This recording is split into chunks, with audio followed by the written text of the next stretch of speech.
어머니는 묘 앞에 무릎 꿇고 흙을 파헤친다. 손끝에 걸린 것은 낯선 반지, 흙 묻은 금빛이 드러난다. 이 반지 민수 것 맞잖아. 눈물과 절규 속 하늘은 먹구름으로 뒤덮인다. 사고야? 아니면 누가 죽인 거야? 수군거림이 커질수록 어머니의 손은 떨렸다. 반지를 가슴에 끌어안은 채 오열한다. 민수야, 내가 여기 있니? 번개가 묘지를 밝히고 사람들은 두려움에 숨을 죽인다. 그 순간 며느리의 차가운 눈빛이 스쳐 지나간다. 혹시 이 이야기가 궁금하시다면 지금 구독과 좋아요 눌러주세요. 여러분의 작은 응원이 더 깊은 이야기로 이어집니다. 경기도 양평의 작은 시골 마을, 추석을 며칠 앞둔 9월의 어느 아침입니다. 김말순 어머니는 새벽 5시부터 부산하게 움직이고 계셨습니다. 75살의 나이에도 허리를 굽혀 마당을 깔끔하게 쓸고 빨래를 정성스럽게 널고 텃밭에서 싱싱한 나물들을 뜯으며 하루를 시작했습니다. 남편을 일찍 여인 후 혼자서 이 모든 집안일을 해내야 했던 어머니에게는 이미 몸에 밴 일상의 연속이었습니다. 민수가 오늘 온다고 했는데 어머니는 부엌에서 아침밥을 지어놓고 시계를 보며 중얼거렸습니다. 하나뿐인 아들 민수가 추석 벌초를 위해 서울에서 내려온다고 어제 전화로 알려왔거든요. 어머니는 아들이 좋아하던 나물 반찬들과 김치, 장아찌까지 정성스럽게 준비하며 설레는 마음으로 기다렸습니다. 마을 어귀로 들어서는 검은색 승용차가 보이자 어머니는 급히 앞치마를 털며 대문 앞으로 나왔습니다. 오전 10시쯤이었는데 차에서 내린 것은 50살의 민수와 47살의 며느리 윤정이었습니다. 어머니, 민수가 환한 미소를 지으며 큰 걸음으로 다가와 어머니를 따뜻하게 안아드렸습니다. 어머니의 주름진 얼굴에 기쁨이 가득했습니다. 몇 달 만에 보는 아들의 얼굴은 여전히 든든해 보였지만 어딘가 피곤한 기색도 역력했습니다.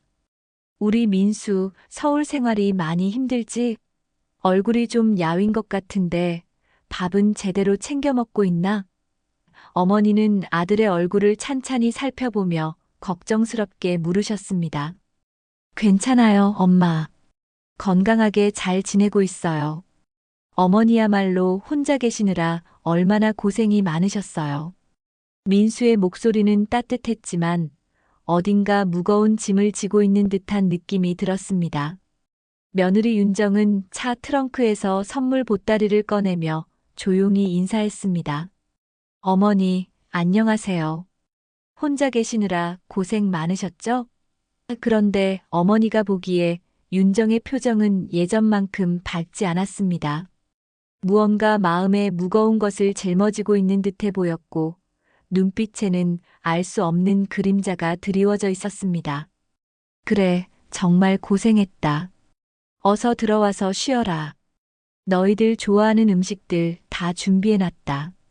어머니는 두 사람을 집 안으로 이끌며 기뻐했습니다. 오랜만에 집안이 활기를 되찾는 것 같아서 마음이 따뜻해졌습니다. 거실 평상에 둘러앉아 따뜻한 차를 마시며 민수는 어머니께 근황을 전했습니다.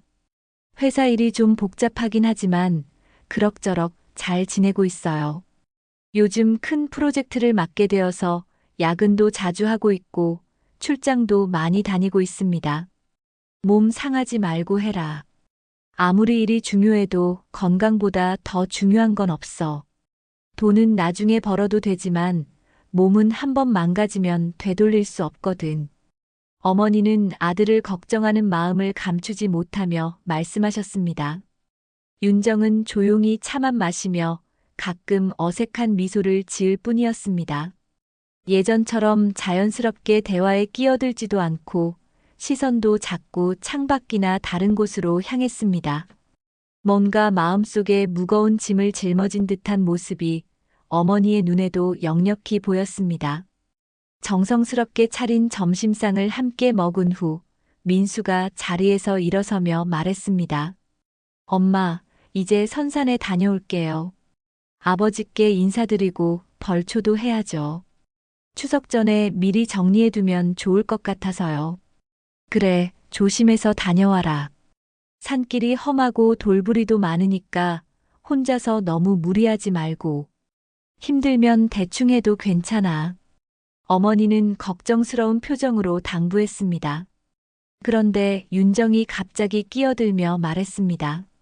저는 집에서 어머니와 함께 있을게요. 오늘 아침부터 좀 머리가 아파서 산에 올라가기가 힘들 것 같아요.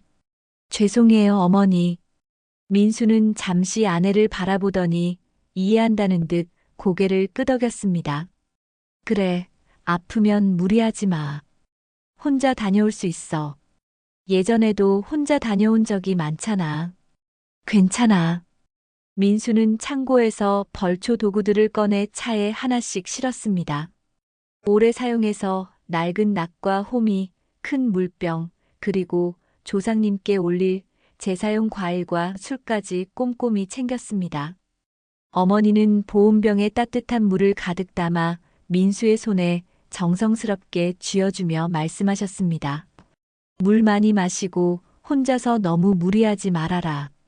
정 힘들면 다 못해도 되니까 일찍 들어와.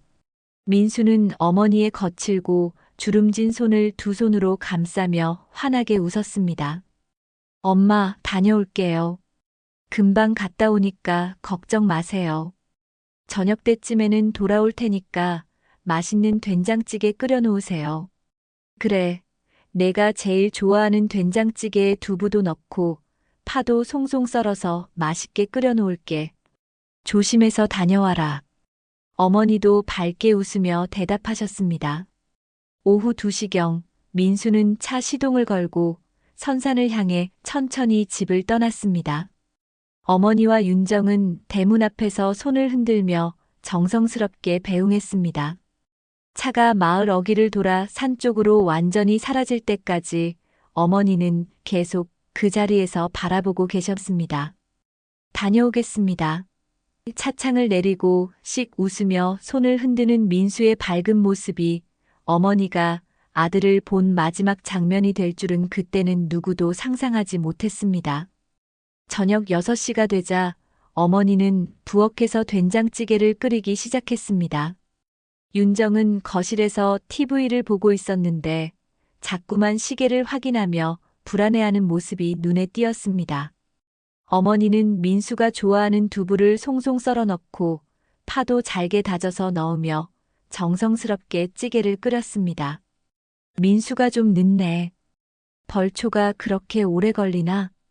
어머니가 혼잣말처럼 중얼거리자 윤정이 깜짝 놀라며 고개를 돌렸습니다. 아, 네. 산에 올라가면 시간이 좀 걸리죠. 윤정의 목소리는 어딘가 떨리는 것 같았습니다. 7시가 되어도 민수는 나타나지 않았습니다. 어머니는 대문 앞으로 나가 산 쪽을 바라보며 기다렸습니다. 해가 서산으로 넘어가면서 하늘이 붉게 물들었고 마을에는 저녁 준비하는 연기가 피어올랐습니다. 다른 집들은 모두 가족들이 모여 저녁 식사를 하고 있는데 유독 어머니네 집만 적막했습니다. 정아, 민수한테 전화 한번 해봐라. 어머니가 윤정에게 부탁했습니다. 윤정은 당황한 듯 휴대폰을 꺼내 민수의 번호를 눌렀습니다. 그러나 현재 전화를 받을 수 없습니다. 신호음 후에 음성 사서함으로 라는 차가운 안내 멘트만 흘러나왔습니다. 안 받네요, 어머니. 아마 산에서 전파가 안 잡히나 봐요. 윤정의 설명에도 불구하고 어머니의 불안감은 점점 커져만 갔습니다. 8시, 9시가 지나도 민수는 돌아오지 않았습니다. 어머니는 앞마당을 왔다 갔다 하며 초조해했습니다. 윤정은 소파에 앉아 계속해서 휴대폰만 들여다보고 있었는데 그 모습이 어머니에게는 이상하게 보였습니다. 정말 이상하다. 우리 민수가 연락도 없이 이렇게 늦은 적이 없는데. 어머니는 걱정스러운 마음을 감추지 못했습니다. 밤 10시가 되자 어머니는 더 이상 참을 수 없었습니다. 이웃 김아저씨한테 부탁해서 산에 좀 올라가 보자. 혹시 차가 고장났거나 다친 게 아닐까? 어머니, 너무 걱정하지 마세요. 아마 일이 많아서 늦어지는 것 같아요. 윤정이 말렸지만 어머니의 결심은 확고했습니다. 옆집 김아저씨와 마을 청년 몇 명이 손전등을 들고 선산으로 올라갔습니다. 어머니도 따라가려 했지만 너무 위험하다며 집에서 기다리라고 했습니다. 윤정은 계속 휴대폰을 만지작거리며 누군가에게 문자를 보내는 것 같았습니다. 1시간 후 수색대가 돌아왔습니다. 김아저씨의 표정은 심각했습니다. 말순이 어머니, 선산에 민수차는 없었어요.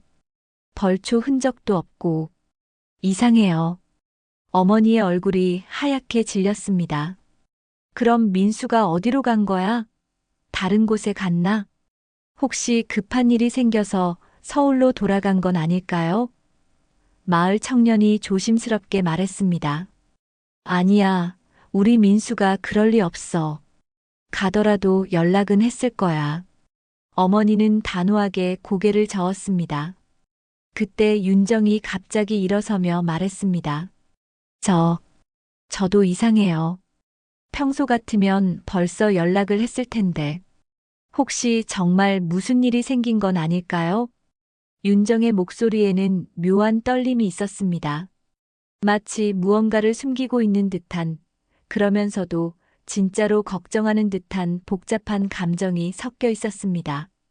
다음 날 아침이 되어도 민수는 나타나지 않았습니다. 어머니는 한숨도 자지 못하고 밤을 지새웠습니다. 윤정 역시 소파에서 뒤척이며 잠을 이루지 못하는 것 같았습니다. 경찰서에 신고해야겠어.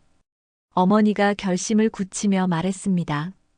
양평 경찰서에서 나온 경찰관들은 간단한 조사를 했습니다. 실종 신고는 접수하겠습니다만 성인 남성이니까 며칠 더 기다려봐야겠어요. 혹시 개인적인 용무로 어디 가신 건 아닌지. 우리 민수가 그런 아이가 아니에요. 벌초하러 갔다가 연락이 안 되는 거라고. 어머니는 억울한 마음에 목소리를 높였습니다. 경찰관들이 돌아간 후 집안은 더욱 적막해졌습니다. 윤정은 계속해서 어디론가 전화를 걸고 있었는데 그 모습을 지켜보던 어머니는 점점 이상한 기분이 들기 시작했습니다. 정아, 너 누구한테 전화하는 거냐? 어머니가 물었습니다. 아, 민수 회사 동료들한테 연락해보고 있어요. 혹시 회사에 급한 일이 있어서 연락을 못한 건 아닌지. 윤정의 대답은 그럴듯했지만 어머니의 마음속 의심은 더욱 깊어져만 갔습니다. 며칠이 지나도 민수에 대한 소식은 전혀 없었습니다. 윤정은 회사에서도 출근하지 않았다며 더욱 걱정스러워했지만 그 걱정 속에는 어딘가 어색한 구석이 있었습니다. 마을 사람들 사이에서도 수군거림이 시작되었습니다. 민수가 어디로 간 거지? 혹시 사고라도 난 건 아닐까? 어머니는 이런 말들을 들을 때마다 가슴이 찢어지는 것 같았습니다. 그렇게 민수가 사라진 지 일주일이 지났습니다. 어머니는 매일 선산에 올라가 혹시나 하는 마음으로 아들을 찾아 헤맸지만 아무런 단서도 찾을 수 없었습니다. 윤정은 서울로 돌아가겠다며 짐을 챙겼고 어머니는 홀로 남겨지게 되었습니다. 정아, 민수 소식이 있으면 바로 연락해라. 어머니는 며느리를 붙잡고 간곡히 부탁했습니다. 네, 어머니. 꼭 연락드릴게요. 윤정은 고개를 숙이며 대답했지만 그 눈빛에는 알 수 없는 냉기가 감돌고 있었습니다. 민수가 사라진 지 벌써 5년이 흘렀습니다. 어머니는 80살이 되었지만 여전히 매년 추석이면 혼자서 선산에 올라갔습니다. 아들을 기다리는 마음으로 혹시나 하는 희망으로 말입니다. 윤정은 서울에서 가끔 안부 전화만 할 뿐 직접 내려오는 일은 없었습니다. 올해도 어김없이 추석이 다가왔습니다. 어머니는 평소보다 일찍 일어나 벌초 준비를 했습니다. 민수가 쓰던 낡은 호미와 낫을 챙기고 제사용 과일도 정성스럽게 골라 바구니에 담았습니다. 혼자서 하는 벌초는 힘들었지만 이것만큼은 포기할 수 없었습니다. 민수야, 엄마가 또 왔다. 선산에 도착한 어머니는 남편의 무덤 앞에 무릎을 꿇고 앉았습니다. 내 아버지도 많이 보고 싶어 하실 거야. 이른 아침 이슬이 아직 마르지 않은 무덤 주변을 둘러보니 잡초가 무성하게 자라 있었습니다. 어머니는 한 손에 호미를 들고 천천히 풀을 뽑기 시작했습니다. 무릎이 아프고 허리가 굽어도 멈출 수 없었습니다. 이것이 아들을 위해 할 수 있는 유일한 일이었으니까요. 아이고, 허리야. 중간중간 허리를 펴며 쉬던 어머니는 문득 이상한 것을 발견했습니다. 남편 무덤에서 조금 떨어진 곳에 흙이 불규칙하게 파헤쳐진 자국이 있었습니다. 마치 누군가 급하게 땅을 판 듯한 모습이었습니다. 이게 뭐지? 어머니는 호기심에 그 자리로 다가갔습니다. 흙더미 사이로 무언가 반짝이는 것이 보였습니다. 어머니는 조심스럽게 호미로 흙을 파내기 시작했습니다. 몇 번 파내자 진흙에 뒤덮인 작은 물건이 나왔습니다. 어머니는 그것을 조심스럽게 집어들고 옷소매로 닦아냈습니다. 그 순간 어머니의 심장이 멎을 듯 했습니다. 그것은 금빛 결혼 반지였는데 안쪽에 새겨진 이니셜을 보는 순간 어머니는 확신할 수 있었습니다. 민수야, 이게 내 반지구나. 어머니의 손이 심하게 떨렸습니다. 민수가 결혼할 때 윤정과 함께 맞춘 그 반지, 평생 끼고 다니겠다고 했던 그 반지가 왜 여기 땅속에 묻혀 있는 걸까요? 어머니는 반지를 꼭 쥐고 주저앉아 울기 시작했습니다. 민수야, 내가 여기 있는 게냐? 엄마가 5년 동안 너를 기다렸는데. 눈물이 바닥에 떨어져 마른 흙을 적셨습니다. 그때 뒤에서 발소리가 들렸습니다. 어머니는 급히 눈물을 닦고 뒤를 돌아봤습니다. 마을에서 성묘를 온 김씨네 가족이 어머니를 발견하고 다가오고 있었습니다. 어머니, 혼자 오셨어요? 힘드실 텐데. 김씨가 걱정스럽게 말했습니다. 아니야, 괜찮다. 어머니는 반지를 주머니에 재빨리 넣으며 일어섰습니다. 아직 누구에게도 이 사실을 말할 수는 없었습니다. 그런데 어머니, 여기 땅이 왜 이렇게 파헤쳐져 있어요? 김 씨의 부인이 이상하다는 듯 물었습니다. 글쎄, 나도 모르겠어. 아마 멧돼지가 땅을 판 것 같아. 어머니는 당황하며 둘러댔습니다. 김 씨네 가족이 떠난 후 어머니는 다시 그 자리를 자세히 살펴봤습니다. 흙더미의 크기나 모양을 보니 단순히 동물이 판 것 같지는 않았습니다. 사람이 의도적으로 무언가를 묻었던 것 같은 흔적이 역력했습니다. 혹시 민수가... 어머니는 끔찍한 상상을 하며 몸서리를 쳤습니다. 하지만 확신할 수는 없었습니다. 반지 하나만으로는 단정할 수 없는 일이었습니다. 집으로 돌아온 어머니는 반지를 손에 쥐고 오랫동안 생각에 잠겼습니다. 이 반지가 여기 있다는 것은 무엇을 의미하는 걸까요? 민수가 정말 여기서 무슨 일을 당한 걸까요? 저녁이 되자 어머니는 윤정에게 전화를 걸어봤습니다.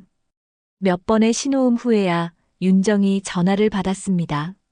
어머니, 안녕하세요. 벌초 잘 다녀오셨어요? 정아, 너한테 물어볼 게 있어.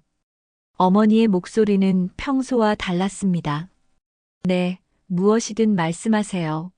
민수가 없어지기 전에 결혼 반지를 빼고 다닌 적이 있었나? 어머니는 조심스럽게 물어봤습니다. 전화 너머로 잠시 침묵이 흘렀습니다. 윤정의 숨소리만 들릴 뿐이었습니다. 아, 아니요. 민수는 항상 반지를 끼고 다녔어요. 왜 그러시는데요?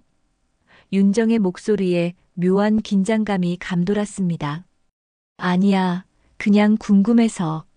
어머니는 더 이상 묻지 않았습니다. 하지만 윤정의 반응이 어딘가 부자연스럽다는 느낌을 지울 수 없었습니다. 전화를 끊은 후 어머니는 반지를 다시 꺼내 들여다봤습니다. 5년 동안 땅속에 묻혀 있었지만 금이라서 그런지 크게 상하지 않았습니다. 안쪽에 새겨진 민수와 윤정의 이니셜이 선명하게 보였습니다. 민수야, 엄마가 꼭 진실을 알아낼게. 어머니는 반지를 가슴에 꼭 안으며 다짐했습니다. 아들에게 무슨 일이 생긴 건지, 왜 반지가 그곳에 묻혀 있었던 건지 반드시 알아내겠다는 결심을 굳혔습니다. 그날 밤 어머니는 잠을 이룰 수 없었습니다. 민수의 얼굴이 계속 떠올랐고 반지를 발견한 그 순간이 머릿속에서 맴돌았습니다. 이제 더 이상 단순한 실종이 아니라는 확신이 들었습니다. 뭔가 큰 비밀이 숨겨져 있고 어머니는 그 진실을 파헤쳐야만 했습니다. 반지를 발견한 다음 날 어머니는 일찍부터 마을 이곳저곳을 돌아다니며 5년 전 민수가 사라진 날에 대해 사람들에게 물어보기 시작했습니다. 혹시나 놓친 단서가 있을지도 모른다는 생각에서였습니다. 김 아저씨, 5년 전 민수가 벌초하러 간 그날 기억나세요? 어머니는 마을 이장인 김 아저씨를 찾아가 물어봤습니다. 그럼 기억하지. 그때 우리가 밤에 산까지 찾으러 갔잖아. 근데 왜 갑자기 그 일을 다시 물어보는 거야? 김 아저씨가 의아해했습니다. 혹시 그때 이상한 점을 못 봤나 해서요. 민수가 정말 선산에 갔는지. 김 아저씨는 잠시 생각하더니 고개를 저었습니다. 글쎄, 차도 없었고 벌초 흔적도 없었으니까. 아마 다른 데 갔던 것 같은데. 어머니는 실망한 표정으로 집으로 돌아오는 길에 마을 상점을 운영하는 박 할머니를 만났습니다. 박 할머니는 마을의 모든 소식을 다 아는 것으로 유명했습니다. 할머니, 혹시 5년 전 민수가 사라진 날 밤에 이상한 거 보신 적 없어요? 어머니가 조심스럽게 물어봤습니다. 박 할머니는 눈을 가늘게 뜨며 생각했습니다. 그날 밤에, 글쎄. 아, 맞다. 그날 밤 늦게 차 소리가 났었어. 보통 때보다 늦은 시간이었는데. 차 소리요? 어머니의 목소리에 긴장감이 돌았습니다. 응, 밤 11시쯤인가. 평소에는 그 시간에 차가 다니지 않거든. 그래서 누가 이렇게 늦게 다니나 싶어서 창문으로 내다봤는데. 어떤 차였어요? 어두워서 정확히는 모르겠지만 검은색 승용차 같았어. 마을 쪽으로 들어오는 게 아니라 나가는 방향이었지. 어머니의 심장이 빨리 뛰기 시작했습니다. 민수의 차도 검은색 승용차였습니다. 혼자 타고 있었나요? 글쎄, 너무 어두워서. 하지만 뭔가 급하게 가는 것 같더라고. 속도도 꽤 빨랐고. 이 말을 들은 어머니는 집으로 돌아와서 계속 생각에 잠겼습니다. 만약 그 차가 민수의 차였다면 민수는 선산에 가지 않고 어디론가 갔다는 뜻이었습니다. 그렇다면 왜 거짓말을 했을까요? 며칠 후 마을에 이상한 소문이 돌기 시작했습니다. 어머니가 여기저기 다니며 민수에 대해 물어보고 다닌다는 이야기가 퍼진 것입니다. 말순이가 5년 전 일을 다시 캐고 다니던데 무슨 일이지? 혹시 민수한테 무슨 일이라도 생긴 건 아닐까? 마을 사람들은 수군거리기 시작했고 그 소문은 점점 더 크게 번져갔습니다. 그런 어느 날 어머니는 뜻밖의 방문자를 맞게 되었습니다. 윤정이 갑자기 서울에서 내려온 것입니다. 평소 같으면 미리 연락을 하고 왔을 텐데 이번에는 예고 없이 나타났습니다. 어머니, 안녕하세요. 윤정의 얼굴에는 피로가 역력했고 어딘가 초조해 보였습니다. 정아, 갑자기 웬일이야? 연락도 없이. 어머니는 의외의 방문에 당황했습니다. 마을에서 어머니가 민수 일로 여기저기 다니신다고 하더라고요. 혹시 무슨 일이라도 있으신 건가요? 윤정은 단도직입적으로 물었습니다. 어머니는 잠시 망설였습니다. 반지 이야기를 해야 할지 말지 고민되었습니다. 그냥 민수가 보고 싶어서 그래. 5년이나 지났는데 갑자기 왜요? 무슨 특별한 이유라도 있나요? 윤정의 목소리에는 예전에 없던 날카로움이 있었습니다. 그때 어머니는 윤정의 눈빛에서 이상한 것을 발견했습니다. 걱정보다는 두려움에 가까운 감정이었습니다. 마치 무언가 들킬까봐 무서워하는 것 같은. 정아, 너 혹시 민수가 어디 갔는지 아는 거 아니야? 어머니가 조심스럽게 물었습니다. 윤정의 얼굴이 순간 하얗게 변했습니다. 어머니, 무슨 말씀이세요? 저도 민수가 어디 있는지 몰라요. 그럼 왜 그렇게 놀라는 거야? 내가 뭘 물어봤다고. 아니에요. 그냥 5년 동안 찾지 못한 사람을 어떻게 제가 알겠어요. 윤정은 손을 떨며 대답했습니다. 그날 저녁 윤정은 서둘러 서울로 돌아갔습니다. 회사 일이 급해서요라고 했지만 어머니 보기에는 도망가는 것 같았습니다. 윤정이 떠난 후 마을 사람들 사이에서 더욱 이상한 소문들이 돌기 시작했습니다. 며느리가 갑자기 내려왔다 갔더라. 5년 동안 한 번도 벌초 안 온 사람이 갑자기 왜 왔을까? 혹시 민수 일에 뭔가 아는 게 있는 건 아닐까? 마을의 수다쟁이로 유명한 최 할머니는 더 구체적인 의혹을 제기했습니다. 내가 보기에는 며느리가 수상해. 남편이 사라졌는데 5년 동안 한 번도 같이 찾으러 오지 않았잖아. 그러게 말이야. 보통 며느리 같으면 시어머니 모시고 경찰서도 가고 그랬을 텐데. 게다가 표정도 이상했어. 슬픈 게 아니라 무서워하는 것 같더라고. 이런 말들이 어머니의 귀에도 들어왔습니다. 사람들의 의심이 점점 윤정에게 쏠리고 있었습니다. 어머니는 그날 밤 반지를 꺼내 다시 살펴봤습니다. 이 작은 반지 하나가 모든 의혹의 시작이었습니다. 민수는 과연 어디에 있는 걸까요? 그리고 윤정은 정말 아무것도 모르는 걸까요? 민수야, 엄마가 반드시 진실을 밝혀낼 거다. 어머니는 반지를 꽉 쥐며 다짐했습니다. 마을 사람들의 수군거림이 더 커지기 전에 스스로 진실을 찾아내야겠다고 결심했습니다. 마을의 수군거림이 절정에 달한 어느 날 결정적인 사건이 일어났습니다. 마을 청년 태수가 산에서 버섯을 따다가 이상한 것을 발견한 것입니다. 어머니, 큰일 났어요. 태수가 숨을 헐떡이며 어머니네 집으로 달려왔습니다. 선산 근처에서 민수 형 옷가지를 찾았어요. 어머니는 설거지하던 그릇을 떨어뜨릴 뻔했습니다. 뭐라고? 민수 옷가지? 네, 분명해요. 민수 형이 항상 입던 체크무늬 셔츠. 나무에 걸려 있었는데 많이 찢어져 있었어요. 어머니는 급히 앞치마를 벗고 태수를 따라 산으로 향했습니다. 마을 사람들도 소문을 듣고 하나둘 모여들기 시작했습니다. 선산에서 조금 떨어진 험한 절벽 근처 나무에 걸린 것은 확실히 민수의 셔츠였습니다. 이게 정말 민수 옷이 맞나? 김 아저씨가 조심스럽게 물었습니다. 맞아요.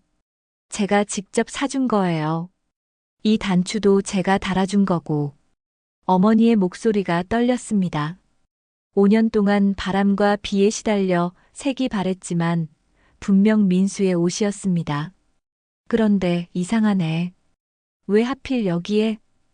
마을 사람들이 웅성거렸습니다. 혹시 여기서 떨어진 건 아닐까? 절벽이 꽤 높은데. 사람들은 절벽 아래를 내려다봤습니다. 깊은 계곡 아래로는 급한 물살의 개천이 흐르고 있었습니다. 만약 여기서 떨어졌다면 어머니는 그 생각을 하고 싶지 않았습니다. 아니야, 우리 민수가 그럴 리 없어. 그날 저녁 온 마을이 들썩였습니다. 민수의 옷가지 발견 소식은 삽시간에 퍼져나갔습니다. 이제 확실해졌네. 민수가 사고를 당한 거야. 5년 전부터 계곡에 떠내려가서. 그런데 왜 하필 지금에서야 발견된 거지? 마을 사람들의 추측이 난무했습니다. 어떤 사람들은 단순한 사고라고 했지만 어떤 사람들은 다른 가능성을 제기했습니다. 내가 보기에는 이상해.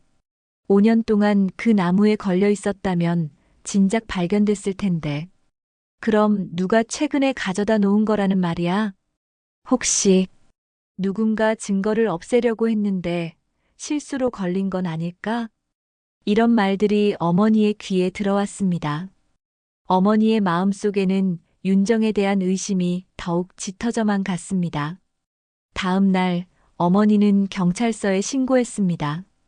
경찰관들이 와서 현장을 조사하고 옷가지를 수거해 갔습니다. 일단 감식을 해봐야겠습니다. 언제부터 여기 있었던 건지, 어떤 경로로 왔는지. 그런데 어머니, 혹시 민수 씨와 갈등이 있던 사람이나 원한을 가진 사람이 있었나요? 젊은 경찰관이 질문했습니다. 어머니는 잠시 망설였습니다. 윤정에 대한 의심을 말해야 할지 고민되었습니다. 글쎄요. 특별히 그런 사람은 없었던 것 같은데. 며느리와의 관계는 어땠습니까? 평소에는 별 문제 없이 지냈는데. 어머니는 말을 흐렸습니다. 경찰들이 떠난 후 마을의 분위기는 완전히 바뀌었습니다.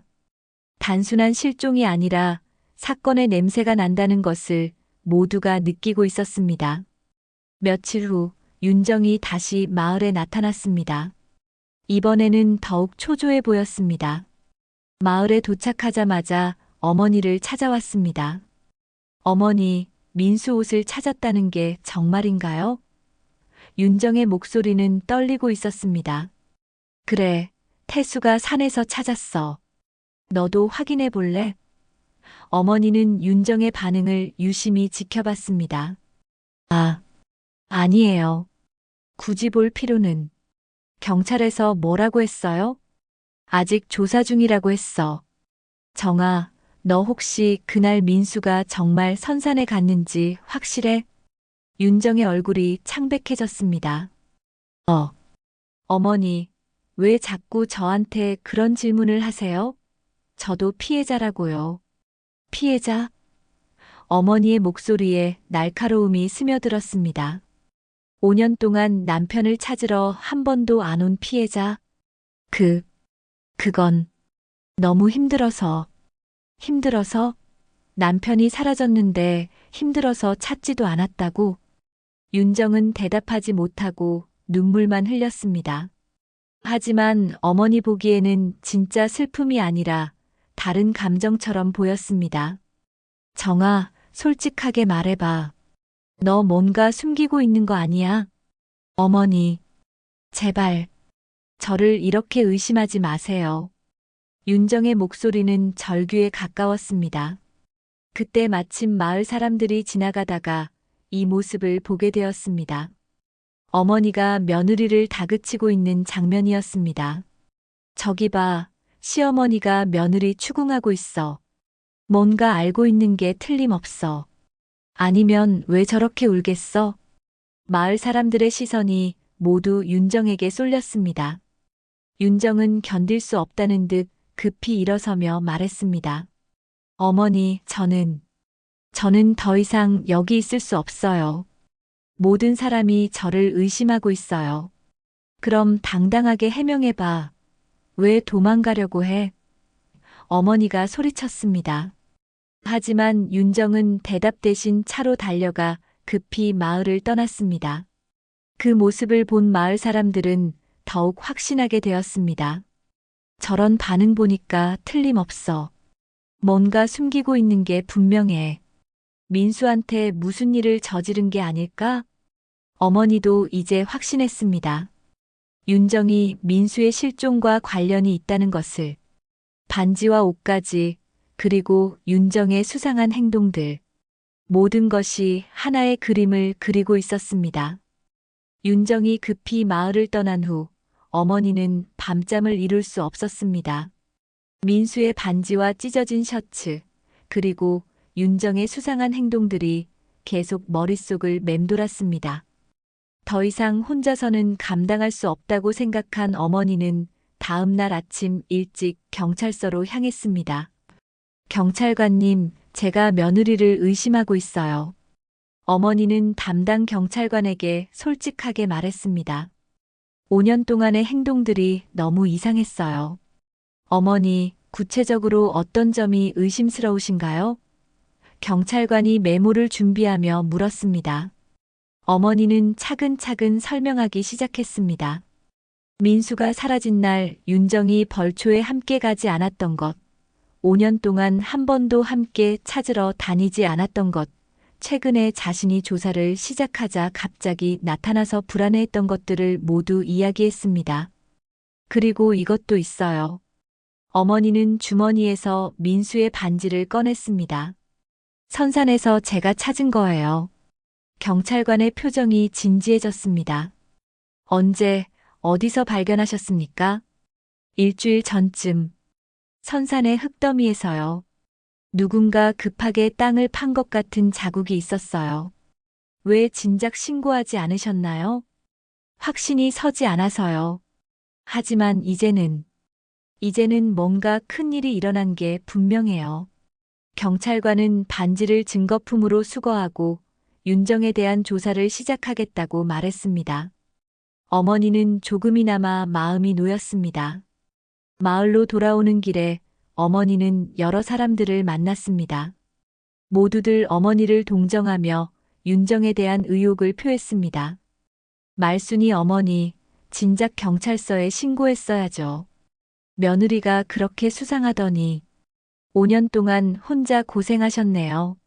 하지만 마을에는 다른 목소리들도 있었습니다. 일부 사람들은 신중해야 한다고 말했습니다. 아직 확실한 증거가 있는 건 아니잖아. 며느리도 나름 힘들었을 수 있어. 섣부른 추측으로 사람을 매장시키면 안 되지. 이런 말들을 들으며 어머니는 혼란스러웠습니다. 정말 윤정이 민수에게 무슨 짓을 한 걸까요? 아니면 자신이 너무 성급하게 판단하고 있는 걸까요? 며칠 후 경찰서에서 연락이 왔습니다. 윤정을 조사했다는 것입니다. 어머니, 며느리분과 이야기를 나눠봤는데요. 일단 특별히 의심스러운 점은 발견되지 않았습니다. 그럴 리가요. 분명히 뭔가 숨기고 있어요. 물론 더 자세한 조사는 계속하겠지만 현재로서는 직접적인 증거가 부족합니다. 반지나 옷가지만으로는 어머니는 실망했습니다. 하지만 포기할 수는 없었습니다. 스스로 더 많은 증거를 찾아내야겠다고 다짐했습니다. 그날 저녁 어머니는 민수가 다니던 회사 동료들에게 전화를 걸어봤습니다. 혹시 민수가 사라지기 전에 이상한 점이 있었는지 알아보기 위해서였습니다. 민수 형은 평소와 다를 게 없었어요. 다만 동료 중 한 명이 망설이며 말했습니다. 다만 뭐요? 사라지기 몇 주 전부터 가정 문제로 고민이 많다고 했어요. 아내와 사이가 좋지 않다고. 어머니의 심장이 빨리 뛰었습니다. 어떤 문제였는데요? 자세히는 모르겠지만 아내가 다른 사람을 만나고 있는 것 같다고 했어요. 하지만 확실하지는 않다면서 혼자 고민하고 있더라고요. 이 말을 듣는 순간 어머니의 머릿속에서 모든 퍼즐이 맞춰지기 시작했습니다. 윤정이 다른 남자와 바람을 피웠고 그것을 민수가 알게 되었을 수도 있다는 생각이 들었습니다. 다음 날 어머니는 다시 경찰서를 찾아갔습니다.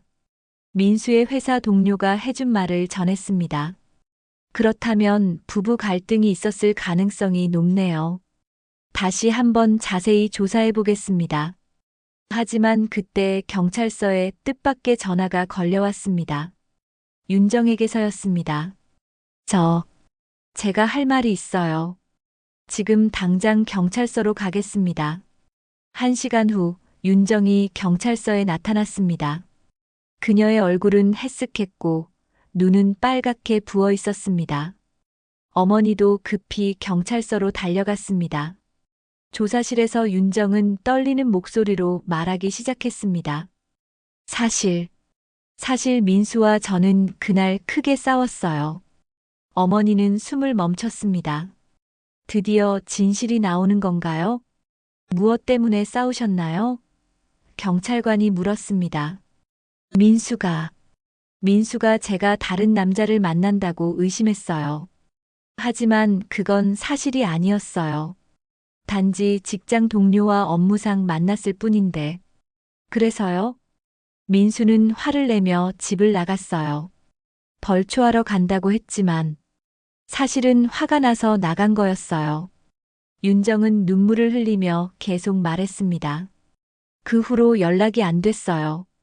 처음에는 화가 풀릴 때까지 기다리자고 생각했는데 며칠이 지나도 돌아오지 않아서 왜 진작 이 사실을 말하지 않으셨나요? 부부 싸움 때문에 남편이 사라졌다고 하면 제가 의심받을까봐 무서웠어요. 그래서 그냥 벌초하러 갔다고 했어요. 어머니는 복잡한 심정이었습니다. 윤정의 말이 사실이라면 민수는 부부싸움 때문에 화가 나서 어디론가 간 것일 수도 있었습니다. 하지만 여전히 의문점들이 남아 있었습니다. 반지는 왜 선산에 묻혀 있었을까요? 그리고 옷가지는 왜 절벽 근처에서 발견되었을까요? 정아, 그럼 민수가 정말 어디로 간 건지 알아? 어머니가 간절히 물었습니다. 윤정은 고개를 저었습니다. 정말 몰라요, 어머니. 저도 민수를 찾고 싶어요. 윤정의 고백이 있은 지 사흘째 되는 날, 마을에는 또 다른 충격적인 소식이 전해졌습니다. 새벽 안개가 자욱한 아침, 선산 근처를 산책하던 마을 이장 김아저씨가 급히 어머니네 집으로 달려왔습니다. 말순이, 큰일이야. 산에서 사람이 나타났어. 김아저씨는 숨을 헐떡이며 외쳤습니다. 어머니는 빨래를 널다 말고 급히 뛰어나왔습니다. 무슨 소리예요? 사람이 나타났다고요? 민수야. 민수가 살아서 돌아왔어. 김아저씨의 말에 어머니는 현실을 믿을 수 없었습니다. 어머니는 맨발로 뛰어나가 선산 쪽으로 향했습니다.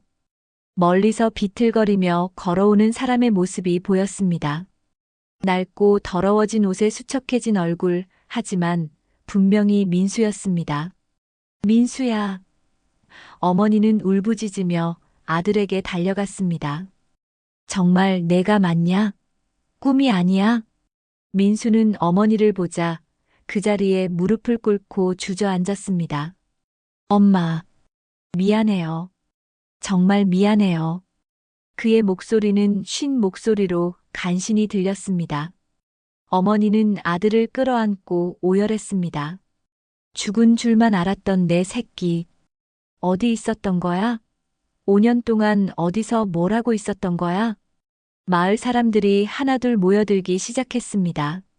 모두들 믿을 수 없다는 표정으로 민수를 바라봤습니다. 5년 동안 사라졌던 사람이 갑자기 나타난 것입니다. 민수야, 정말 어디 있었던 거냐? 김아저씨가 물었습니다. 민수는 떨리는 목소리로 대답하기 시작했습니다. 저는 숨어 지냈습니다. 회사에서 큰 문제가 생겼어요. 무슨 문제? 어머니가 걱정스럽게 물었습니다. 회사 비리를 발견했는데 그것을 알리려다가 위협을 받았어요. 가족들에게까지 해를 끼칠 수 있다고 협박을 받았습니다. 민수는 계속해서 설명했습니다. 그래서 가족을 보호하기 위해 사라지기로 결심했어요. 벌초하러 간다고 하고는 다른 곳으로 갔습니다. 그럼 지금까지 어디 있었던 거야? 강원도 산골 작은 마을에서 가짜 이름으로 살았어요. 농사일을 도우면서 언젠가는 돌아올 수 있을 거라고 믿으며 버텼습니다. 마을 사람들은 웅성거렸습니다. 그럼 왜 지금 나타난 거지? 5년 동안 연락 한 번 못했나? 민수의 얼굴에 고통스러운 표정이 스쳤습니다. 연락을 하고 싶었지만 혹시 추적당할까봐 무서웠어요. 그런데 최근에 그 사람들이 모두 체포됐다는 소식을 들었어요. 그래서 이제야. 그때 누군가 소리쳤습니다. 민수 형, 민수 형이야. 모든 사람들이 그쪽을 바라봤습니다. 윤정이 헐레벌떡 뛰어오고 있었습니다. 경찰서에서 연락을 받고 급히 서울에서 내려온 모양이었습니다. 민수. 윤정이 민수에게 달려가 안기려는 순간 민수는 한 걸음 뒤로 물러섰습니다. 정아. 민수의 목소리에는 복잡한 감정이 섞여 있었습니다. 당신 어디 있었어요? 저를 얼마나 걱정시켰는지 알아요? 윤정의 목소리에는 울음이 섞여 있었습니다. 하지만 민수는 냉담한 표정을 지었습니다. 미안해. 하지만 나도 많은 걸 알게 되었어. 뭘 알게 되었다는 거예요? 민수는 주머니에서 작은 봉투를 꺼냈습니다. 이것들을 설명해줘. 봉투 안에는 사진들이 들어 있었습니다.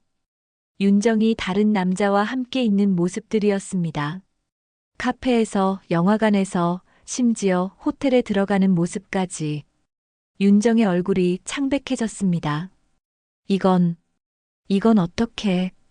내가 사라지기 전부터 의심하고 있었어. 그래서 사립 탐정을 고용했거든. 내가 사라진 후에도 계속 조사를 의뢰해뒀는데 최근에 연락이 왔더라고.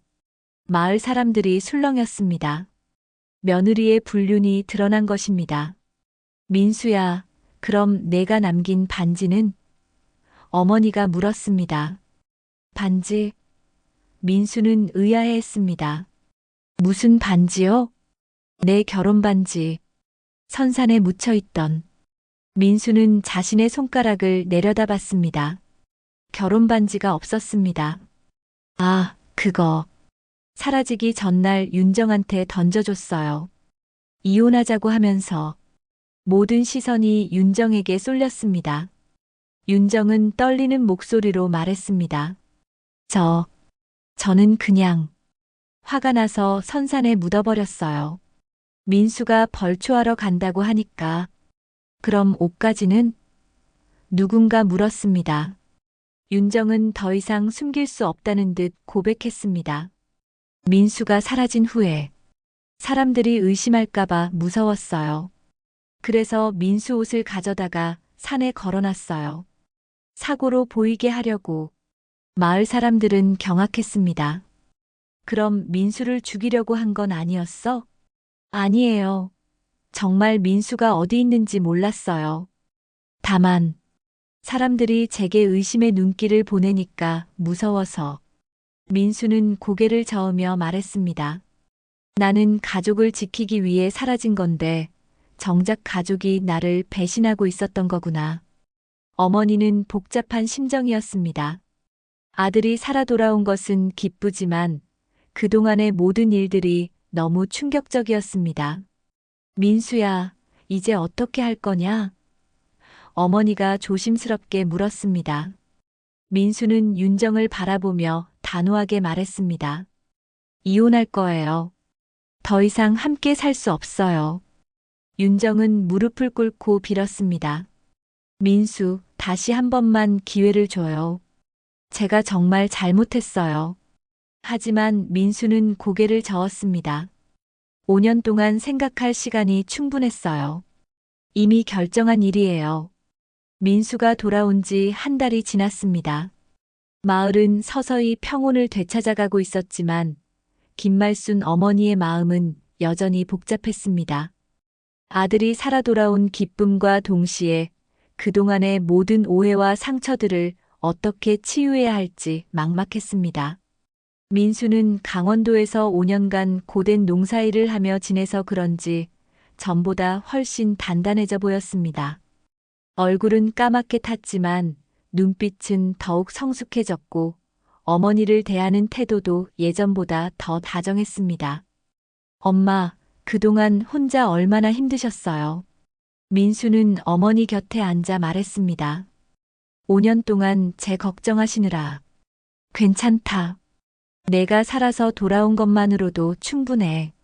어머니는 아들의 손을 꼭 잡으며 답했습니다. 그런데 정말 다시는 연락 안 할 생각이었냐? 민수는 잠시 침묵했습니다. 사실 몇 번 전화를 걸어보려고 했어요. 특히 어머니 생신이나 명절 때는. 하지만 만약 쟤 때문에 어머니께 해를 끼치게 된다면. 바보야. 엄마는 내가 안전한 게 가장 중요한 거야. 어머니의 눈에 눈물이 맺혔습니다. 그때 문 앞에서 인기척이 들렸습니다. 윤정이 조심스럽게 들어오고 있었습니다.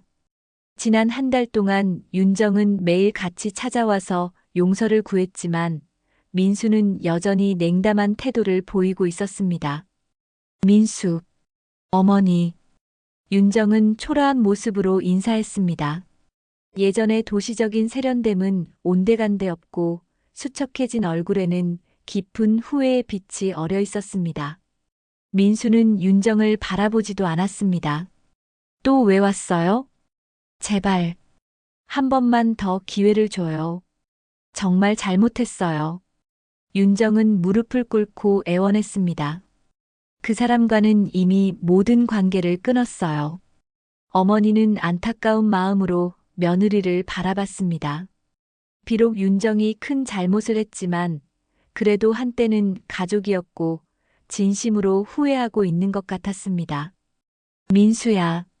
어머니가 조심스럽게 말을 꺼냈습니다. 정의도 충분히 반성한 것 같은데. 엄마, 어떤 잘못은 용서받을 수 없어요. 민수의 목소리는 단호했습니다. 5년 동안 제가 죽었다고 생각하면서도 다른 남자와 만났다는 게 그건 정말 용서할 수 없어요. 윤정은 눈물을 흘리며 고개를 숙였습니다. 저도 너무 혼란스러웠어요. 민수가 갑자기 사라지고 연락도 안 되고 혼자 견디기가 너무 힘들었어요. 그래도 그런 식으로 해결할 일은 아니었잖아요. 민수는 여전히 냉정했습니다.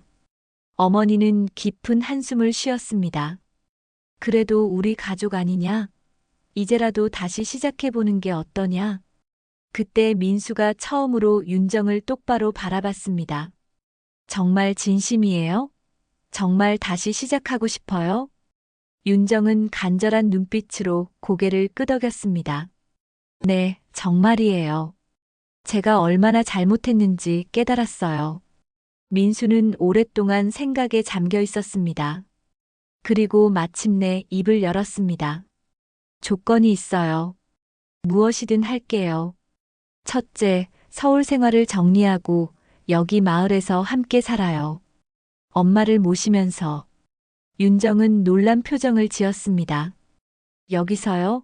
하지만 일은 제가 농사를 지을 거예요. 5년 동안 배운 것들이 있거든요. 정 씨도 함께 농사일을 도와주면 돼요. 윤정은 잠시 망설였지만 곧 고개를 끄덕였습니다. 알겠어요. 둘째, 절대로 거짓말하지 마세요. 앞으로는 어떤 일이든 솔직하게 말해야 해요. 네, 약속할게요. 어머니는 이 모습을 보며 조금씩 희망을 갖기 시작했습니다. 비록 상처는 깊었지만 가족이 다시 화합할 수 있을지도 모른다는 생각이 들었습니다. 그런데 민수야, 정말 여기서 농사 지으며 살 거냐? 어머니가 걱정스럽게 물었습니다. 네, 5년 동안 강원도에서 농사를 지어봤는데 의외로 적성에 맞더라고요. 도시 생활보다 훨씬 마음이 편해요. 민수는 윤정을 향해 말을 이었습니다. 하지만 쉽지 않을 거예요. 각오하고 있어야 해요.